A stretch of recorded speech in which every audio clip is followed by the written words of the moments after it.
미국 국무부 소속 전문가가 태국에서 들은 한마디는 그녀의 인생을 완전히 바꿔놓았습니다. 태국 고위 관료는 자신만만하게 말했죠. 한국 기술, 그저 모방에 불과합니다.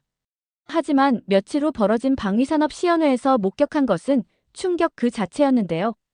한국의 압도적인 기술력 앞에서 태국의 자신감은 산산조각이 났고 전문가 역시 자신의 편견이 얼마나 잘못되었는지 깨닫게 됩니다. 결국 그녀는 미국 국회에서 단호하게 선언하죠. 한국 없이는 우리도 방어할 수 없습니다. 과연 전문가를 이토록 확신하게 만든 한국의 진짜 모습은 무엇이었을까요? 저는 안젤라 브룩스입니다. 미국 국무부에서 방위 협력 업무를 담당하고 있죠. 그날 밤 태국 방콕의 고급 호텔 연회장에서 열린 만찬은 정말 화려했습니다. 아시아 태평양 방위산업 포럼을 앞두고 각국 대표단들이 모인 자리였거든요. 샹들리에가 내뿜는 황금빛 아래 대리석 바닥 위에 놓인 둥근 테이블들에는 각국의 국방 관계자들이 앉아 있었는데 저 맞은편에는 태국 국방부 차관인 차위씨 자리했습니다. 50대 중반의 그는 태국 왕실 훈장을 가슴에 달고 있었고 자신감 넘치는 표정으로 와인잔을 들어 올렸죠. 내일 포럼에서는 정말 흥미로운 일들이 벌어질 겁니다. 차위씨 말했습니다. 각국의 기술력을 비교해 볼 수 있는 좋은 기회가 될 테니까요. 저는 고개를 끄덕이며 대답했습니다. 네, 저희도 기대하고 있어요. 아시아 지역의 방위기술 발전이 정말 놀라우니까요. 연회장 곳곳에서는 통역사들의 속삭임과 함께 여러 언어가 뒤섞여 흘러나왔습니다. 일본 대표단은 한쪽 구석에서 조용히 대화를 나누고 있었고 싱가포르 팀은 활발하게 명함을 주고받고 있었죠. 저는 이런 국제적인 분위기가 항상 흥미로웠는데 각국의 다른 접근 방식을 관찰할 수 있는 기회였거든요. 그때 차윗의 시선이 저에게 고정되었습니다. 브룩스 씨, 솔직히 말씀드리면 한국에 대해서는 좀 의견이 다를 수 있겠네요. 그의 목소리에는 묘한 확신이 담겨 있었습니다. 저는 잠시 당황했죠. 한국에 대해서는 사실 깊이 있게 알지 못했거든요. 업무상 접해본 것은 주로 서류상의 수치들 뿐이었고 현장에서의 실질적인 경험은 부족했습니다. 워싱턴에서 받은 브리핑들도 대부분 경제 지표나 수출 통계에 집중되어 있었고요. 어떤 의견이신지요? 저는 조심스럽게 물었습니다. 차윗은 주변을 한번 둘러보더니 목소리를 낮췄습니다. 한국 기술이라는 게 결국 모방에 불과하다는 겁니다. 서구의 기술을 베껴서 조금 개량한 정도죠. 실전 경험도 거의 없잖습니까? 그 말을 들으니 뭔가 고개가 끄덕여졌습니다. 실제로 저희가 받은 보고서들을 보면 한국의 방위산업은 빠른 성장을 보이고 있다고는 하지만 역사가 깊지 않다는 점은 분명했거든요. 게다가 실제 전투 경험이라는 측면에서는 다른 나라들에 비해 제한적일 수밖에 없다는 생각이 들었습니다. 확실히 그런 면이 있을 수 있겠네요. 저는 신중하게 답했습니다. 혁신보다는 빠른 추격에 더 집중하는 것 같기도 하고요. 차윗의 얼굴에 만족스러운 미소가 번졌습니다. 바로 그겁니다. 저희 태국은 다르죠. 수십 년간 이 지역의 안보를 책임져 왔고 실질적인 노하우가 축적되어 있습니다. 내일 시연회에서 그 차이를 확실히 보여드릴 수 있을 겁니다. 저는 와인을 한 모금 마시며 그의 말을 들었습니다. 차윗의 자신감은 정말 인상적이었어요. 그는 태국의 지정학적 위치와 오랜 군사적 전통에 대해 이야기하기 시작했죠. 저희는 동남아시아의 중심에서 수많은 갈등을 중재해왔습니다. 미얀마 국경, 캄보디아와의 분쟁, 남중국해 문제까지 모든 것을 직접 경험했거든요. 이런 실전 경험이 바탕이 된 기술 개발이야말로 진짜라고 할 수 있죠. 연회장의 분위기는 점점 더 따뜻해졌고 다른 대표단들도 각자의 이야기를 나누고 있었습니다. 저는 차윗의 말을 곱씹어봤죠. 사실 워싱턴에서 받은 브리핑에서도 한국의 기술력에 대해서는 조심스러운 평가가 많았거든요. 급성장은 인정하지만 검증된 신뢰성에 대해서는 의문부호가 붙어 있었습니다. 그런데 최근 한국이 해외 수주에서 좋은 성과를 보이고 있다는 얘기도 들었는데요. 저는 균형을 맞추려고 했습니다. 차윗은 고개를 저었습니다. 그건 마케팅의 힘이죠. 저렴한 가격과 화려한 프레젠테이션으로 포장을 잘하는 겁니다. 하지만 진짜 성능은 다른 문제거든요. 전장에서는 브랜드나 마케팅이 통하지 않습니다. 그 순간 저는 묘한 동조감을 느꼈습니다. 사실 저희 국무부에서도 한국의 급속한 방위산업 성장에 대해서는 약간의 의구심이 있었거든요. 너무 빨리 발전하는 게 아닌가 하는 생각이 들기도 했고, 검증되지 않은 기술에 대한 우려도 있었습니다. 말씀하신 대로 PR은 정말 화려하더라고요. 저는 웃으며 말했습니다. 내일 실제 시연을 보면 좀 더 명확해지겠죠. 차윗은 자신있게 고개를 끄덕였습니다. 분명히 그럴 겁니다. 기술이라는 건 숨길 수 없으니까요. 진짜와 가짜는 현장에서 드러나게 마련입니다. 그는 계속해서 태국의 방위산업 역사에 대해 설명했습니다. 냉전 시대부터 축적해온 경험, 미군과의 협력을 통해 얻은 노하우, 그리고 동남아시아 특유의 환경에 최적화된 기술들에 대해서 말이죠. 그날 밤 호텔방으로 돌아온 저는 내일의 시연회에 대한 기대감과 함께 약간의 편견을 갖게 되었습니다. 차윗의 확신에 찬 말투와 태국의 오랜 경험에 대한 이야기가 머릿속에 맴돌았죠. 창밖으로 보이는 방콕의 야경을 바라보며 저는 내일 펼쳐질 각국 기술력의 경연에 대해 생각했습니다. 과연 한국의 기술이 정말 차윗이 말한 대로일까? 아니면 우리가 놓치고 있는 무언가가 있을까? 하지만 그 순간에 저는 차윗의 말에 더 기울어져 있었습니다. 다음 날 아침, 방콕 외곽에 위치한 거대한 시연장에 도착했을 때 저는 정말 놀랐습니다. 축구장 몇 개를 합친 크기의 넓은 공간에 각국의 부스가 설치되어 있었고 하늘에는 드론들이 윙윙거리며 비행하고 있었거든요. 태국 부스는 입구 근처 가장 좋은 자리에 위치해 있었습니다. 차윗은 이미 그곳에서 기술진들과 최종 점검을 하고 있었죠. 저는 미국 대표단석에 앉아 각국의 준비 상황을 지켜봤습니다. 이제 태국의 자체 개발 드론 방어 시스템을 시연하겠습니다. 사회자의 목소리가 확성기를 통해 울려 퍼졌습니다. 차윗이 자신있게 무대에 올라갔어요. 저희 시스템은 다층 방어망을 구축해 동시에 여러 목표물을 요격할 수 있습니다. 그의 목소리에는 확신이 가득했죠. 시연이 시작되자 태국 드론들이 하늘로 올라갔습니다. 처음에는 순조로워 보였어요. 목표물을 향해 정확히 날아가는 모습이 인상적이었거든요. 저는 속으로 역시 차윗이 말한 대로구나라고 생각했습니다. 그런데 갑자기 상황이 이상해졌어요. 장애물 테스트 구간에서 드론들이 갑자기 방향을 잃기 시작한 겁니다. GPS 신호 혼선이 일어난 거죠. 한 대는 그대로 땅에 추락했고 다른 한 대는 엉뚱한 방향으로 날아갔습니다. 기술적 문제가 발생했습니다. 잠시 시연을 중단하겠습니다. 차윗의 얼굴이 창백해졌어요. 관중석에서는 웅성거림이 일어났습니다. 저도 당황스러웠죠. 어제 저녁 그토록 자신만만하던 차윗의 모습과 너무 달랐거든요. 그 다음으로 한국 차례가 왔습니다. 저는 솔직히 큰 기대를 하지 않았어요. 어제 차윗의 말이 머릿속에 남아있었거든요. 대한민국의 다계층 통합 방어망 시스템을 시연하겠습니다. 한국팀의 대표가 무대에 올라왔습니다. 30대 후반으로 보이는 남성이었는데 차윗과는 달리 조용하고 차분한 인상이었어요. 저희 시스템은 전파 교란 상황에서도 작동할 수 있도록 설계되었습니다. 그가 말했습니다. 다중 센서 융합 기술과 인공지능 기반 자율 판단 시스템을 적용했거든요. 시연이 시작되자 한국의 장비들이 움직이기 시작했습니다. 태국과는 완전히 다른 모습이었어요. 드론들이 하늘에 올라가자마자 복잡한 편대를 구성했고 동시에 여러 층의 방어망을 펼쳤습니다. 그때 진짜 놀라운 일이 벌어졌어요. 시연장에서 의도적으로 강한 전파 교란을 발생시켰는데도 한국 드론들은 전혀 흔들리지 않았습니다. 오히려 더 정교한 움직임을 보여줬어요. 어떻게 저런 게 가능하지? 저는 무의식적으로 중얼거렸습니다. 더 놀라운 건 그 다음이었어요. 모의 탄도탄 여러 발이 동시에 발사되자 한국 시스템은 각각 다른 방법으로 요격했습니다. 일부는 레이저로, 일부는 미사일로, 또 일부는 전자기 방해로 무력화시켰죠. 세계 최초로 전자기 방어망과 물리적 요격을 통합한 시스템입니다. 한국 대표가 설명했습니다. 실제 전장에서는 다양한 위협이 동시에 들어오기 때문에 단일 방어 수단으로는 한계가 있거든요. 관중석이 술렁이기 시작했어요. 저도 입을 다물 수가 없었습니다. 어제까지만 해도 한국 기술을 의심했는데 지금 보고 있는 광경은 완전히 달랐거든요. 실시간 위협평가 시스템이 각 목표물의 특성을 분석해서 최적의 대응 방법을 선택합니다. 한국 기술진이 계속 설명했어요. 이 모든 과정이 인간의 개입 없이 자동으로 이루어지죠. 저는 옆에 앉은 동료에게 물었습니다.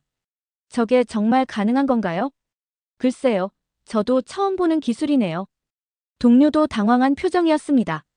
시연이 끝나자 박수가 터져 나왔어요. 그런데 저는 박수를 치면서도 혼란스러웠습니다. 어제 차위 씨 말한 것과 너무 달랐거든요. 모방 기술이라고 했는데 지금 본 건 어디서도 본 적 없는 완전히 새로운 접근법이었어요. 뉴스 기자들이 몰려들기 시작했습니다.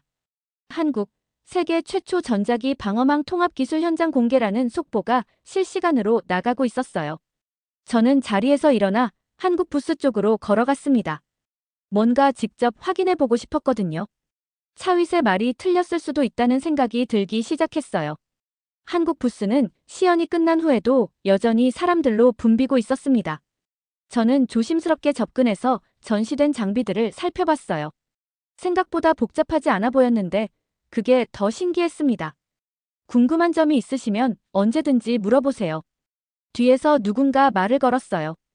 돌아보니 아까 시연을 진행했던 그 사람이었습니다.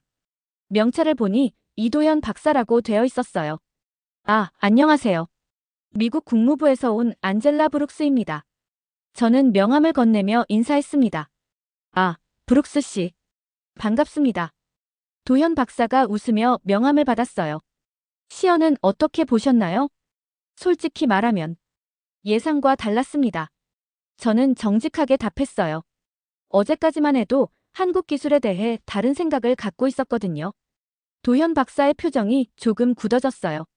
다른 생각이라고 하시면? 저는 잠시 망설였지만 솔직하게 말하기로 했습니다. 모방 기술이라는 얘기를 들었었어요.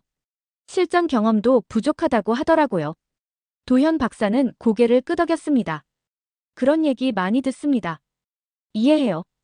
그의 목소리에는 서운함보다는 오히려 담담함이 느껴졌어요. 그런데 오늘 본 건 완전히 달랐어요. 저는 계속 말했습니다. 어떻게 이런 기술이 가능한 건가요? 저희는 쇼가 아닙니다. 도현 박사가 진지하게 말했어요. 생존이 걸린 문제였거든요. 전쟁을 피하기 위한 방어가 진짜 기술입니다. 그 말이 저에게는 충격이었어요. 지금까지 방위산업을 단순히 무기 개발 정도로 생각했는데 완전히 다른 관점이었거든요. 생존이 걸린 문제라고 하시면 저는 더 자세히 듣고 싶었습니다. 도현 박사가 주변을 둘러보더니 조용한 곳으로 저를 안내했어요. 저희는 분단국가입니다. 매일매일이 긴장의 연속이죠. 그런 상황에서 개발된 기술과 평화로운 환경에서 만들어진 기술은 근본적으로 다를 수밖에 없어요. 저는 그제야 뭔가 이해가 되기 시작했습니다. 한국의 특수한 상황을 고려하지 못했던 거죠. 실전 경험이 없다고 하셨는데 저희는 매일이 실전입니다. 도현 박사가 계속 설명했어요. 북한의 도발, 사이버 공격, 전자전 위협 등 모든 것이 현실이거든요. 그래서 저희 기술은 실험실에서 나온 게 아니라 현장에서 나온 겁니다. 저는 점점 더 놀라고 있었어요. 지금까지 한국의 안보 상황을 너무 단순하게 생각했던 것 같았거든요. 그리고 모방이라고 하셨는데 사실 저희가 하는 건 융합입니다. 도현 박사의 목소리에 자부심이 묻어났어요. 서로 다른 기술들을 우리 상황에 맞게 결합해서 새로운 해답을 찾는 거죠. 융합이요? 저는 되물었습니다. 네, 예를 들어 오늘 보신 전자기 방어망은 미국의 레이저 기술, 이스라엘의 요격 시스템, 그리고 저희가 독자 개발한 인공지능을 결합한 겁니다. 각각은 기존 기술이지만 이렇게 통합한 건 세계 최초예요. 저는 감탄했습니다. 그렇게 보니 완전히 다른 접근법이네요. 맞습니다. 저희는 처음부터 새로 만들 시간이 없었어요. 빠르게 변하는 위협에 대응하려면 기존 기술들을 창조적으로 조합해야 했거든요. 도현 박사가 설명했습니다. 그때 저는 처음으로 한국을 다르게 보기 시작했어요. 단순한 모방이 아니라 생존을 위한 창조적 혁신이었던 거죠. 그런데 왜 이런 얘기를 더 알리지 않으시나요?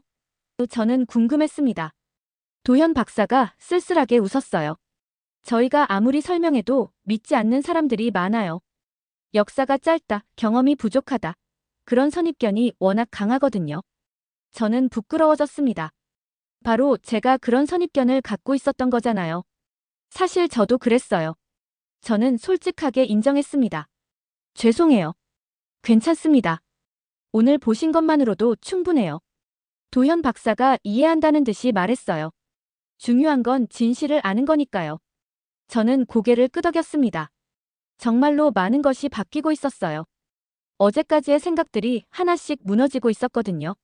시연회가 끝난 지 일주일 후, 저는 뜻밖의 기회를 얻게 되었습니다. 한국방산기술 파트너십 실사단에 포함되어 한국을 방문하게 된 거예요. 솔직히 말하면 방콕에서의 경험 때문에 더 자세히 알고 싶어졌거든요. 인천공항에 도착했을 때 첫 인상은 정말 인상적이었습니다. 공항 자체가 하나의 거대한 기술 전시장 같았어요. 자동화된 시설들, 깔끔한 디자인, 그리고 모든 것이 효율적으로 돌아가고 있었죠. 브룩스 씨, 환영합니다. 공항에서 저희를 맞이해준 건 한국 국방부 관계자였어요. 이번 방문이 의미 있는 시간이 되길 바랍니다. 서울로 향하는 차 안에서 바라본 풍경은 제 예상을 뛰어넘었습니다. 고층 빌딩들 사이사이에 최신 기술이 곳곳에 스며들어 있었어요. 스마트 신호등, 전광판, 심지어 버스 정류장까지 모든 것이 디지털화되어 있었거든요. 한국의 정보통신 기술 발전이 방위 산업에도 큰 영향을 미쳤습니다. 안내를 맡은 직원이 설명해줬어요. 민간과 군사 기술의 경계가 모호해지면서 새로운 융합이 가능해졌거든요. 이틀째 되는 날, 드디어 서울 외곽에 있는 국방과학연구소를 방문하게 되었습니다. 보안 검색을 통과하고 들어간 연구소는 정말 놀라웠어요. 마치 미래에 온 것 같은 느낌이었습니다. 이곳이 저희 통합 시뮬레이션 센터입니다. 안내해준 연구원이 말했어요. 문이 열리자 거대한 도면 공간이 나타났습니다. 사방이 스크린으로 둘러싸여 있었고 중앙에는 각종 조종 장비들이 배치되어 있었어요. 진짜 전투기 조종석과 똑같아 보였습니다. 여기서 실제 전장과 동일한 환경을 구현할 수 있습니다. 연구원이 설명했어요. 날씨, 지형, 적의 움직임까지 모든 변수를 입력해서 완벽한 시뮬레이션이 가능하거든요. 시연이 시작되자 제 눈앞에 북한 지역의 정밀한 지형이 펼쳐졌습니다. 실제 위성 사진을 기반으로 한 것 같았는데 너무 정확해서 소름이 돋을 정도였어요. 이 시스템으로 조종사들이 훈련합니다. 연구원이 계속 설명했어요. 실제 비행하지 않고도 모든 상황을 경험할 수 있죠. 갑자기 화면에 적기들이 나타났습니다. 북한의 실제 전투기 모델들이었어요. 그리고 저희 편 전투기가 대응하기 시작했는데 그 과정이 너무 생생했습니다. 여긴 실전보다 더 현실적인 가상 전장 같아요. 저는 무의식적으로 중얼거렸습니다. 맞습니다. 실제로는 할 수 없는 극한 상황까지 모두 구현해서 훈련하거든요. 연구원이 자랑스럽게 말했어요. 저는 점점 더 놀라고 있었습니다. 이런 수준의 시설이 있다는 걸 전혀 몰랐거든요. 워싱턴에서 받은 어떤 브리핑에도 이런 내용은 없었어요. 비용은 얼마나 들었나요? 저는 실무적인 질문을 했습니다. 미국에서 비슷한 시설을 만드는 비용의 10분의 1 정도입니다. 연구원이 답했어요. 저희만의 기술로 효율성을 극대화했거든요. 그 말을 듣고 더욱 놀랐습니다. 비용 효율성까지 뛰어나다니 지금까지 한국을 너무 과소평가했던 것 같았어요. 다음 날에는 실제 무기체계 개발 현장을 둘러봤습니다. 연구진들이 밤낮 없이 일하고 있었는데 그들의 집중력과 열정이 인상적이었어요. 저희는 항상 최악의 상황을 가정하고 개발합니다. 한 연구원이 말했어요. 언제 어떤 위협이 올지 모르니까 항상 준비해야 하거든요. 그 말을 듣는 순간 저는 한국 방위산업의 진짜 원동력을 알 것 같았습니다. 단순한 기술 개발이 아니라 생존을 위한 절박함이 있었던 거죠. 실험실에서 본 각종 장비들도 놀라웠어요. 크기는 작았지만 성능은 기존 장비들을 뛰어넘는 것들이 많았습니다. 특히 전자전 장비들은 정말 혁신적이었어요. 소형화 기술이 저희의 강점입니다. 연구원이 설명했어요.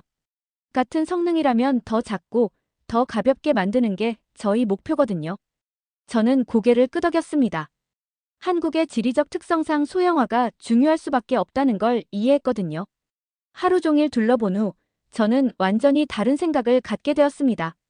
한국의 기술력은 단순히 모방이 아니라 독창적인 혁신이었어요. 그리고 그 바탕에는 절박한 현실 인식이 있었던 거죠. 연구소 견학 마지막 날, 저는 다시 도현 박사를 만나게 되었습니다. 그는 저희 일행을 위해 특별히 시간을 내어 한국의 방위 철학에 대해 설명해 주겠다고 했어요. 브룩스 씨, 며칠간 어떻게 보셨나요? 도현 박사가 물었습니다. 정말 놀랐습니다. 저는 솔직하게 답했어요. 생각했던 것과 완전히 달랐거든요. 저희는 연구소 내 작은 회의실에 앉았습니다. 벽에는 태극기와 함께 평화를 통한 안보라는 글귀가 걸려 있었어요. 오늘은 기술 얘기가 아니라 철학 얘기를 해보고 싶습니다. 도현 박사가 말했어요. 저희가 왜 이런 기술을 개발하는지 말이죠. 저는 집중해서 들었습니다. 지금까지 본 것들의 배경을 알고 싶었거든요. 저희는 누군가를 공격하려는 기술이 아닙니다. 도현 박사가 천천히 말하기 시작했어요. 절대 먼저 쓰지 않겠다는 게 저희의 원칙입니다. 그 말을 듣는 순간 저는 뭔가 전율을 느꼈습니다. 지금까지 들어본 방위산업 철학과는 완전히 달랐거든요. 먼저 쓰지 않는다는 게 무슨 의미인가요? 저는 더 자세히 알고 싶었습니다. 저희 모든 무기 체계는 방어용입니다. 도현 박사가 설명했어요. 적이 먼저 공격해올 때만 작동하도록 설계되어 있죠. 선제 공격용 무기는 원칙적으로 개발하지 않습니다. 저는 놀랐습니다. 그런 제약이 있으면 기술 개발에 한계가 있지 않나요? 오히려 더 어려운 기술이 필요합니다. 도현 박사가 웃으며 답했어요. 공격하는 것보다 막는 게 훨씬 어려우니까요. 그제야 이해가 되기 시작했습니다. 방콕에서 본 한국의 다층 방어 시스템이 왜 그렇게 복잡했는지 알 것 같았어요. 예를 들어 미사일 방어를 보면 적의 미사일이 어디로 올지, 언제 올지, 몇 발이 올지 모르는 상황에서 모든 것을 막아야 합니다. 도현 박사가 계속 설명했어요. 이건 정말 어려운 기술이거든요. 저는 고개를 끄덕였습니다. 공격은 시간과 장소를 선택할 수 있지만 방어는 모든 상황에 준비되어 있어야 하니까요. 그리고 저희는 민간인 피해를 최소화하는 것을 최우선으로 합니다. 도현 박사의 목소리에 진정성이 느껴졌어요. 아무리 적이라도 무고한 사람들은 다치게 할 수 없다는 게 저희 원칙이죠. 이런 방위 철학이 가능한가요? 저는 자신도 모르게 물었습니다. 미국에서는 보통 압도적 화력이나 선제 타격 같은 개념들을 많이 들어봤는데 한국의 접근법은 정반대였거든요. 가능하다기보다는 필요합니다. 도현 박사가 진지하게 말했어요. 저희는 분단국가이지만 결국 같은 민족이거든요. 서로를 완전히 파괴할 수는 없어요. 그 말이 저에게는 큰 충격이었습니다. 지정학적 현실을 인정하면서도 인도주의적 가치를 포기하지 않는다는 것, 그것이 한국식 방위 철학의 핵심이었던 거죠. 그래서 저희 기술은 최소한의 피해로 최대한의 방어를 목표로 합니다. 도현 박사가 설명을 이어갔어요. 적의 공격을 무력화시키되 적군도 최소한의 피해만 입히는 거죠. 저는 감동받았습니다. 이런 철학으로 무기를 개발한다는 게 정말 가능할까 싶었지만 지난 며칠간 본 기술들을 보면 실제로 그렇게 하고 있었거든요. 물론 쉽지 않습니다. 도현 박사가 솔직하게 인정했어요. 기술적으로도 더 어렵고 비용도 더 많이 들어요. 하지만 그게 옳은 길이라고 생각합니다. 다른 나라들도 이런 철학을 받아들일까요? 저는 현실적인 질문을 했습니다. 천천히 변하고 있어요. 도현 박사가 희망적으로 말했어요. 최근에 저희와 협력하는 나라들이 늘어나고 있거든요. 우리 방식에 공감하는 나라들이 많아지고 있습니다. 저는 그 말을 들으며 미국의 방위 정책에 대해서도 생각해봤어요. 과연 우리도 이런 접근이 가능할까? 브룩스 씨는 어떻게 생각하세요? 도현 박사가 제 의견을 물어봤습니다. 솔직히 처음엔 이상적으로만 들렸어요. 저는 정직하게 답했습니다. 하지만 지금은 오히려 이게 더 현실적일 수도 있다는 생각이 듭니다. 왜 그렇게 생각하시나요? 도현 박사가 관심 있게 물었어요. 결국 전쟁은 정치적 목적을 달성하기 위한 수단이잖아요. 그런데 상대방을 완전히 파괴하면 정치적 목적 자체가 의미 없어지죠. 저는 생각을 정리하며 말했습니다. 한국 방식이 더 지속 가능한 해법일 수 있겠어요. 도현 박사가 만족스러운 표정을 지었습니다. 바로 그겁니다. 저희는 전쟁을 끝내는 것이 아니라 전쟁을 시작하지 않게 만드는 기술을 추구하거든요. 그 순간 저는 완전히 새로운 관점을 얻었습니다. 방위산업을 단순히 무기 제조업이 아니라 평화 유지 기술로 보는 시각이었어요. 이런 철학이 실제 성과로도 이어지고 있나요? 저는 구체적인 결과가 궁금했습니다. 한반도에서 70년간 전쟁이 없었다는 게 가장 큰 성과죠. 도현 박사가 자부심 있게 말했어요. 물론 여러 요인이 있겠지만 저희 방어 능력도 중요한 역할을 했다고 봅니다. 저는 고개를 끄덕였습니다. 분명 그런 측면이 있을 거예요. 회의가 끝나갈 무렵 도현 박사가 마지막으로 말했습니다. 브룩스 씨, 한 가지만 기억해 주세요. 진짜 강한 나라는 전쟁을 이기는 나라가 아니라 전쟁을 하지 않아도 되는 나라입니다. 그 말이 제 가슴에 깊이 박혔어요. 한국에서의 마지막 날, 저는 완전히 다른 사람이 된 기분이었습니다. 한국에서 돌아온 지 한 달 후, 저는 미 국회 방위 예산 청문회에 증인으로 출석하게 되었습니다. 아시아 태평양 지역 방위 협력 현황에 대해 보고하는 자리였어요. 워싱턴 DC의 국회의사당 건물에 들어서니 익숙한 긴장감이 느껴졌습니다. 저는 이런 청문회에 여러 번 참석해봤지만 오늘은 특별히 떨렸어요. 한국에서 경험한 것들을 어떻게 설명해야 할지 고민이 많았거든요. 청문회장에는 상하원 방위위원회 의원들이 앉아 있었고 저는 증인석에 자리했습니다. 카메라들이 저를 향해 있었고 기자들도 많이 와 있었어요. 브룩스 씨, 최근 아시아 순방에서 어떤 성과가 있었나요? 위원장인 스미스 의원이 첫 질문을 던졌습니다. 의원님, 이번 순방을 통해 아시아 지역의 방위산업 발전상을 직접 확인할 수 있었습니다. 저는 침착하게 답했어요. 특히 한국의 기술 발전이 매우 인상적이었습니다. 한국 말씀이시군요. 스미스 위원장이 관심을 보였어요. 구체적으로 어떤 부분이 인상적이었나요? 저는 잠시 숨을 고르고 답했습니다. 방어 중심의 기술 개발 철학과 실제 구현 능력이 뛰어났습니다. 특히 다층 통합 방어 시스템은 기존의 접근법을 뛰어넘는 혁신적인 기술이었어요. 혁신적이라고 하시면 다른 의원이 추가 질문을 했습니다. 기존에는 각각 별도로 운용되던 방어 시스템들을 인공지능으로 통합해서 실시간으로 최적의 대응을 선택하는 기술입니다. 저는 방콕에서 본 시연을 떠올리며 설명했어요. 전자기 방해부터 물리적 요격까지 모든 수단을 동시에 활용할 수 있거든요. 의원들이 웅성거리기 시작했습니다. 분명 예상하지 못한 답변이었을 거예요. 그 기술의 신뢰성은 어느 정도인가요? 베테랑 의원인 존슨이 날카롭게 물었습니다. 실전에서 검증된 건가요? 저는 이 질문을 예상하고 있었어요. 한국의 특수한 안보 환경을 고려하면 오히려 다른 어떤 나라보다 실전에 가까운 환경에서 검증되고 있다고 봅니다. 분단 상황에서 매일 긴장이 지속되고 있거든요. 하지만 실제 전쟁 경험은 없지 않습니까? 존슨 의원이 계속 추궁했어요. 의원님, 현대전에서는 실제 교전보다 억지 효과가 더 중요합니다. 저는 도현 박사의 말을 떠올리며 답했어요. 한반도에서 70년간 전쟁이 없었다는 것 자체가 방어 기술의 성공을 보여주는 거죠. 청문회장이 조용해졌습니다. 의원들이 제 답변을 소화하고 있는 것 같았어요. 그때 위원장이 핵심 질문을 던졌습니다. 브룩스 씨, 그렇다면 향후 우리의 방위 협력 파트너로 어떤 나라를 추천하시겠습니까? 저는 이 순간을 기다렸어요. 지난 한 달간 계속 생각해온 질문이었거든요. 한국입니다. 저는 흔들림 없이 대답했습니다. 단 하나도 의심할 여지가 없습니다. 청문회장의 술렁임이 일었어요.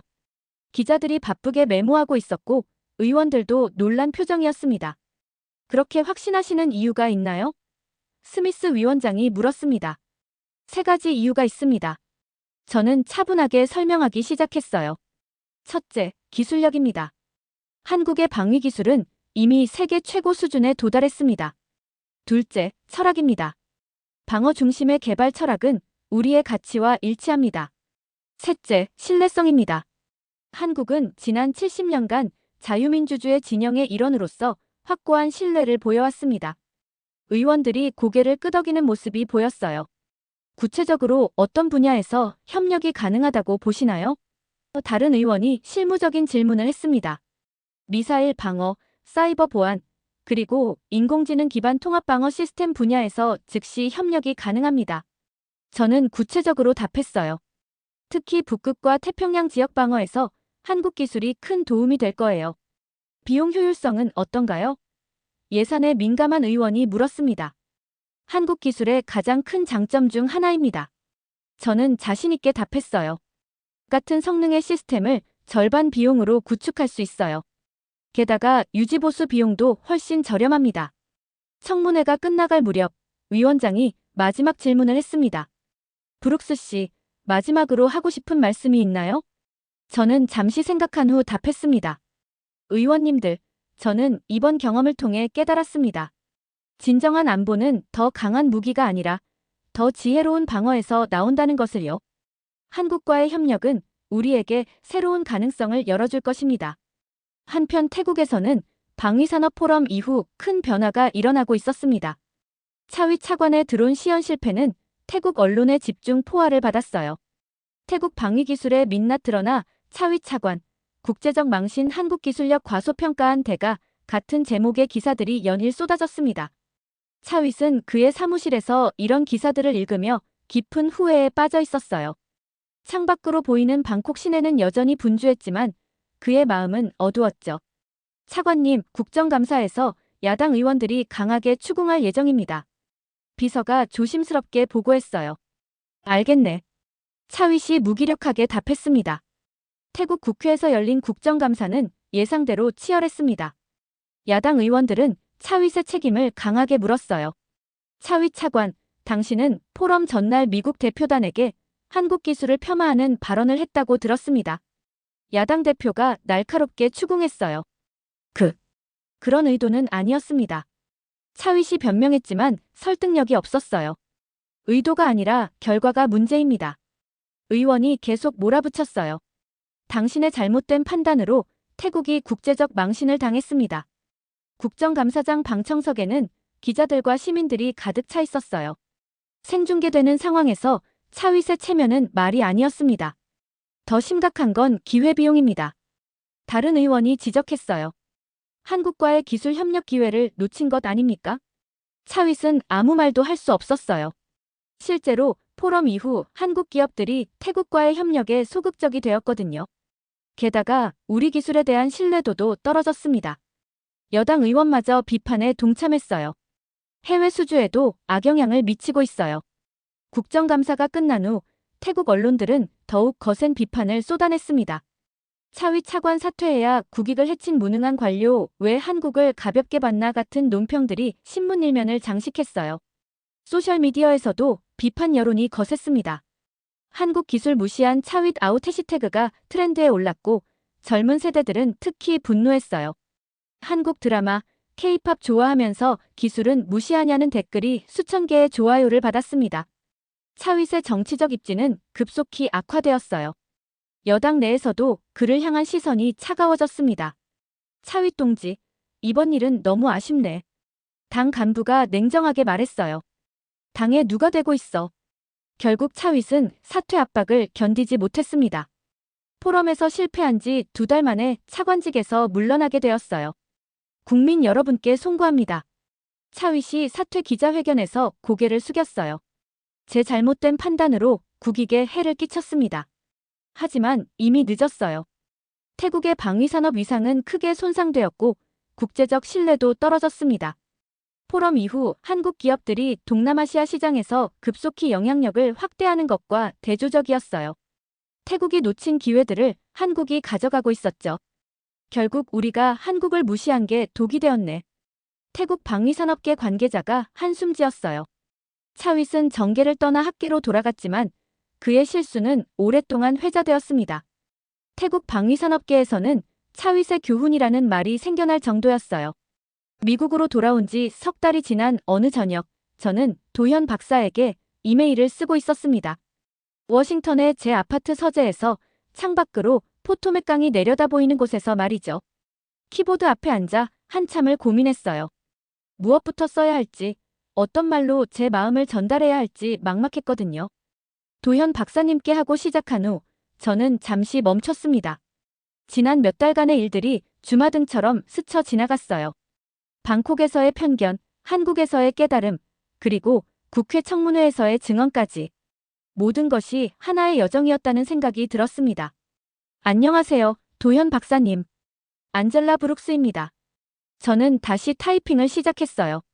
먼저 늦은 연락 죄송합니다. 돌아온 후 정신없는 일정 때문에 연락을 못 드렸네요.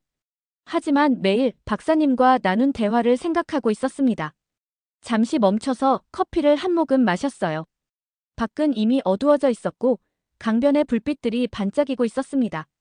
솔직히 고백하자면 처음 태국에서 한국에 대한 편견을 가졌을 때 정말 부끄러웠습니다. 차위차관의 말을 그대로 믿고 제대로 알아보지도 않고 판단했거든요.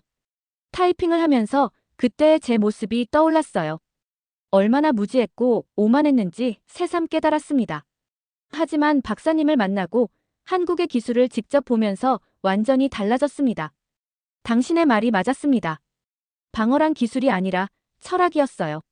저는 한국에서 본 것들을 차례대로 적었습니다. 시뮬레이션 센터의 놀라운 기술력, 연구원들의 열정, 그리고 무엇보다 평화를 향한 철학까지. 특히 절대 먼저 쓰지 않겠다는 원칙이 가장 인상 깊었습니다. 처음엔 이상적으로만 들렸는데 지금은 그게 가장 현실적인 접근법이라고 생각해요. 이메일을 쓰면서 저는 도현 박사가 했던 말들을 하나하나 떠올렸어요. 그의 진정성 있는 설명, 한국의 특수한 상황에 대한 이해, 그리고 평화에 대한 간절함까지. 국회 청문회에서 한국과의 협력을 강력히 추천했습니다. 의원들도 긍정적으로 받아들였어요. 곧 구체적인 협력 방안이 논의될 예정입니다. 저는 청문회에서의 상황도 자세히 설명했어요. 의원들의 반응, 언론의 관심, 그리고 앞으로의 전망까지 말이죠. 사실 이런 변화가 가능했던 건 박사님이 저에게 새로운 관점을 보여주셨기 때문입니다. 기술만 보는 게 아니라 그 기술이 추구하는 가치를 보게 해주셨거든요. 문득 차위차관 생각이 났어요. 그도 결국 편견의 피해자였을지도 모른다는 생각이 들었습니다. 한편으로는 차위차관이 안타깝기도 해요. 그도 나름의 자부심이 있었을 텐데 편견에 사로잡혀 기회를 놓쳤거든요. 저도 그럴 뻔했고요. 저는 이메일을 쓰면서 제 자신의 변화를 되돌아봤어요. 불과 몇 달 전만 해도 한국을 제대로 알지 못했는데 지금은 한국의 가장 큰 지지자가 되어 있었거든요. 박사님, 마지막으로 한 가지만 말씀드리고 싶어요. 한국 없이 우리는 방어할 수 없습니다. 이건 단순한 수사가 아니라 제가 확신하는 현실입니다. 그 문장을 쓰면서 저는 마음이 뭉클해졌어요. 정말 진심에서 우러나오는 말이었거든요. 앞으로 한미방위 협력이 더욱 발전하길 바랍니다. 그리고 박사님께서 추구하시는 평화로운 세상이 빨리 오길 기원합니다. 이메일을 다 쓰고 나서 저는 한참을 읽어봤어요. 제 마음이 제대로 전달될지 궁금했거든요. 감사합니다. 안젤라 브룩스 드림으로 마무리하고 전송 버튼을 눌렀습니다. 며칠 후 도현 박사로부터 답장이 왔어요. 브룩스 씨의 진정성에 깊이 감동받았습니다. 함께 더 나은 세상을 만들어가요라는 간단하지만 따뜻한 메시지였습니다. 그 후 한미방위 협력은 급속도로 발전했어요. 저는 그 과정에서 중요한 역할을 했고 한국 기술의 우수성을 알리는 데 앞장섰습니다. 지금도 가끔 방콕에서의 그 저녁을 생각해요. 만약 차윗의 말을 그대로 믿고 끝났다면 어떻게 되었을까? 아마 큰 기회를 놓쳤을 거예요. 편견이라는 건 정말 무서운 것 같아요. 진실을 가리고 기회를 놓치게 만들고 결국 모두에게 손해가 되거든요. 하지만 진실은 결국 드러나게 마련이에요.